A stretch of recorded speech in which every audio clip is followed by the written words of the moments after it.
Howdy, howdy, Sunil here, and welcome to a revisiting of the best infantry units at 400 gold and under in an infantry fight. Now that we've had the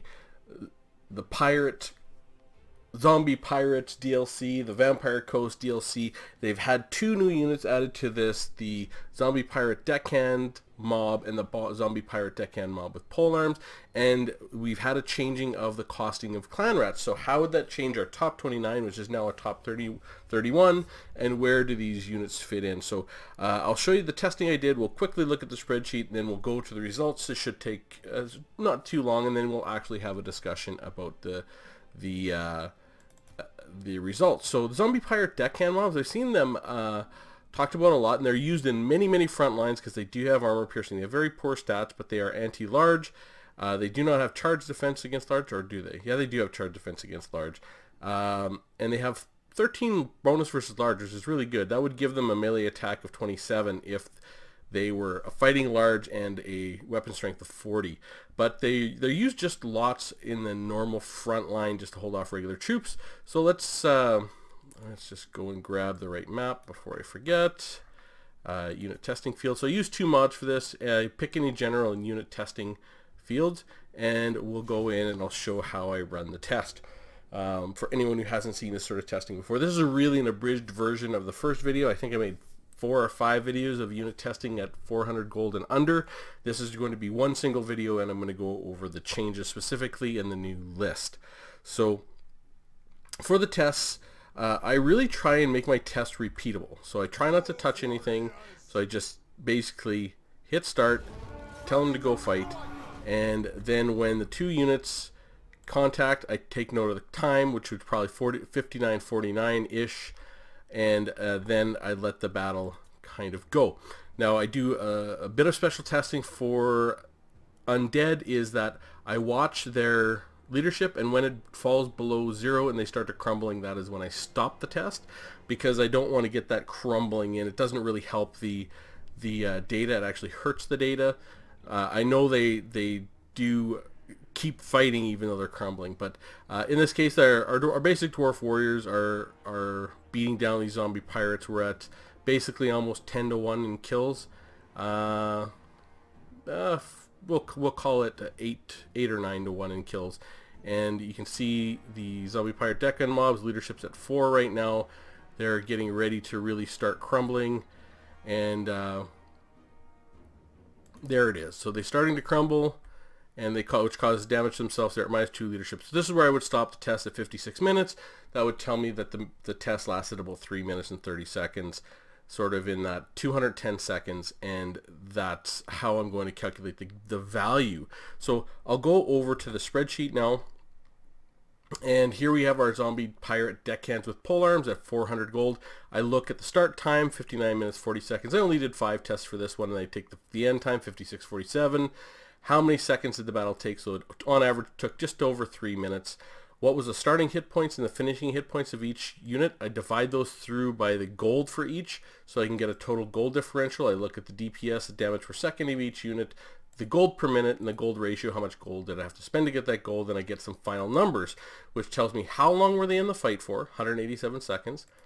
What was the gold differential? How much did they lose in this case? They lost 117 gold, which is a lot.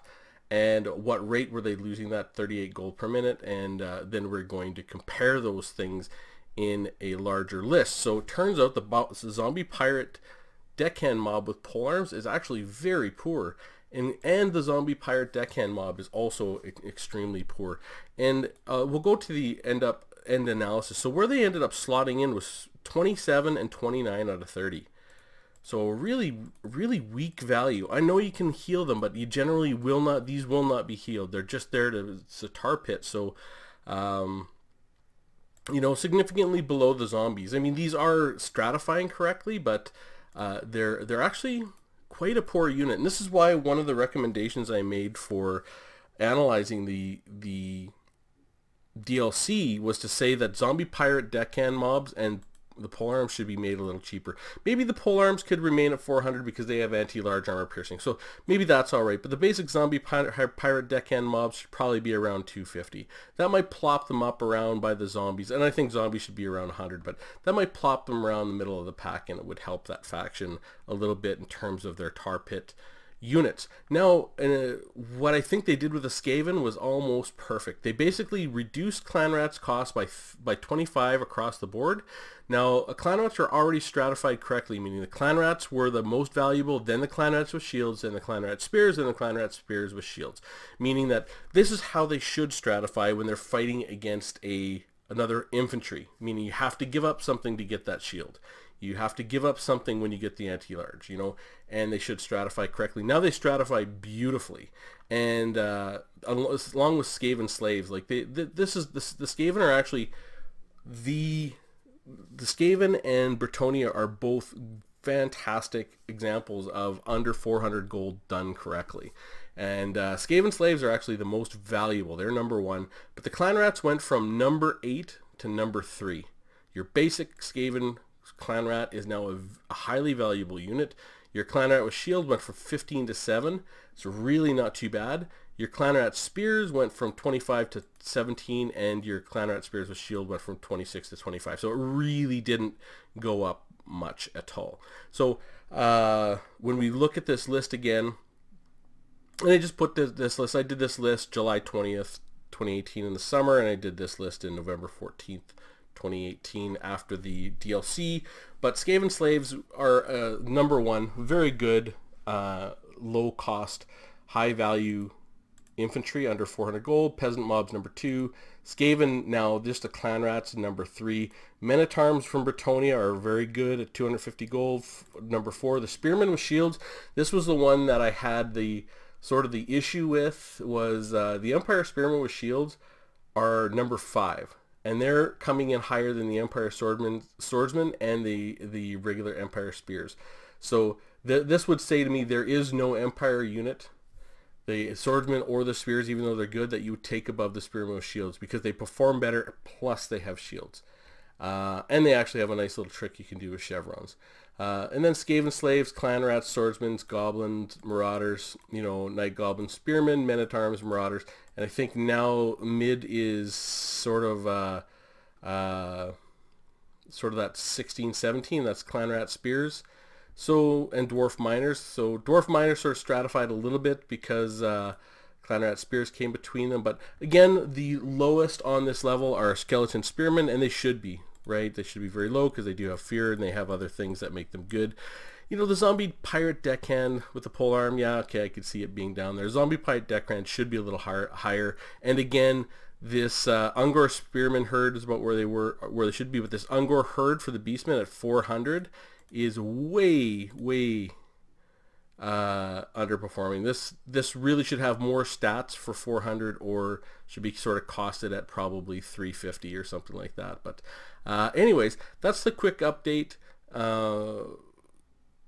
The new faction, Vampire Coast, have brought 2 units into the 400 gold and under, and they perform very, very poorly in an infantry fight. And you can clean them up with any chaff infantry you want, pretty much, in that fight.